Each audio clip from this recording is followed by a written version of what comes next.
நயன்தாரா விக்னேஷ் சிவன் வாடகை தாய் மூலம் குழந்தை பெற்றது இணையத்தில் பேசுபொருளாகியிருக்கும் நிலையில் இவர்களின் செயலால் வெளியில் தலை காட்ட முடியவில்லை என தங்களது ஆதங்கத்தை கொட்டியிருக்கிறார் விக்னேஷ் சிவனின் உறவினர்கள்.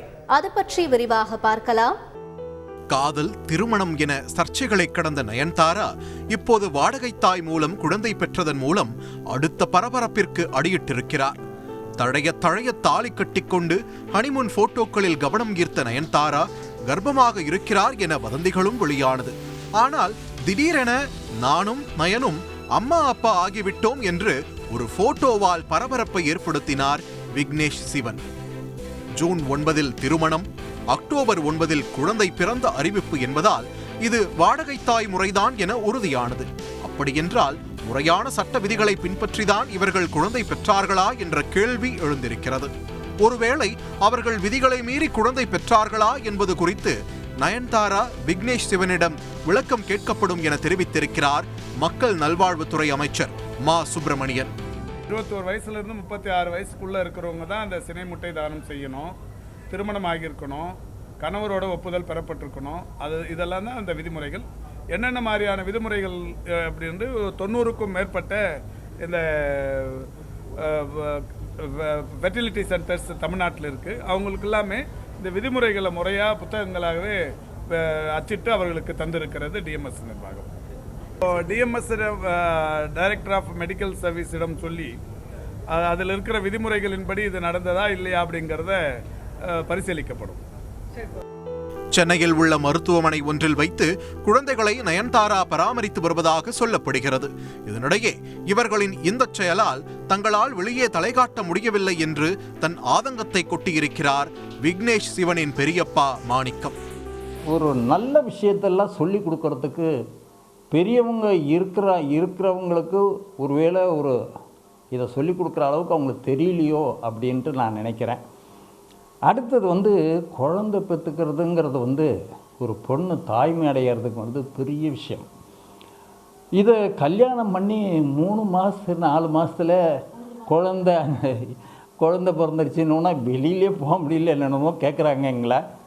இது ஆக்சுவலி எனக்கு தெரிஞ்ச வரையிலையும், எனக்கு தெரிஞ்ச அறிவுக்கு தெரிஞ்ச வரையிலையும் இட்ஸ் எ பியூர் க்ரைம். அது ஆக்சுவலி இதெல்லாம் சொல்லாமல், கவர்மெண்ட்டுக்கு சொல்லாமல் கொள்ளாமல் இந்த மாதிரி குழந்தை பெற்றுக்கிட்டு இது சும்மா விளம்பரம். அவங்க they are depending only money. இந்த பணம் இருந்தால் எல்லாத்தையும் செஞ்சிடலாம்னு நினச்சிக்கிறாங்க. பணம் இருந்தால் அதுவே சில பேர்த்துக்கு ஆபத்தாகவும் முடியும். அதெல்லாம் நிதர்சனமான உண்மை அது. அதனால் நான் என்ன சொல்கிறேன்னாக்கா, நல்லா இருக்கட்டும், சந்தோஷமாக இருக்கட்டும். சில விஷயங்கள் குடும்பம்னு வந்துட்டால், புருஷன் பொண்டாட்டின்னு வந்துட்டால் எப்படி இருக்கணும், எப்படி சட்டபூர்வமாக எப்படி நம்ம வாழ்க்கை நடத்தணும் அப்படிங்கிற ஒரு வரமுறை இருக்குது. அது இல்லாமல் சும்மா இஷ்டத்துக்கு பணம் இருக்குன்னா உனக்கு 2 கோடி கொடுத்தாக்கா எந்த பொண்ணு வேணாலும் பண்ணியிருக்கோம். பட் அதுக்கெல்லாம் அந்த ரூல்ஸுக்குள்ளே நீ பண்ணியிருந்தீன்னா தப்பு இல்லை. ஆக இதெல்லாம் சொல்கிற அளவுக்கு ஒரு பெரியவங்களுக்கு மனசு இல்லையோ அல்லது அறிவில்லையோ என்னன்னு தெரியல. அது கொஞ்சம் எனக்கு ஒரு ரிட்டையர்டு இன்ஜினியர் எனக்கு மனசுக்கு கொஞ்சம் கஷ்டமாக இருக்கு. திருமணத்திற்கே தங்களை அழைக்காத வருத்தத்தில் இருக்கும் இவர்கள் இப்போது வாடகை தாய் மூலம் குழந்தை பெற்றுக்கொண்டதையும் வருத்தமாகவே பதிவு செய்கிறார்கள். மற்ற நடிகைங்க அந்த ஷாருக்கான இவெல்லாம் அதே மாதிரி தான் எடுத்திருக்காங்க. அது இவளும் அது மாதிரி ஒரு ஐடியா வச்சுருந்தாங்களா என்னன்னு தெரியல. ஆனால் குழந்தைங்க நல்லா இருக்கணும், குழந்தைங்கள நான் பராமரிக்கணும், நல்லா பார்த்துக்கணும். அதுங்க தாய்ப்பால் மிஸ் ஆகாமல் அதுங்களுக்கு கிடைக்கணும். அது இவங்க எப்படி ஃபேமிலியில் இருக்காங்க, கூப்பிட்டா தானே நம்ம போனால் எதுவும் சொல்லலாம், தெரியலன்னாக்க சொல்லி கொடுக்கலாம், இருக்கலாம்.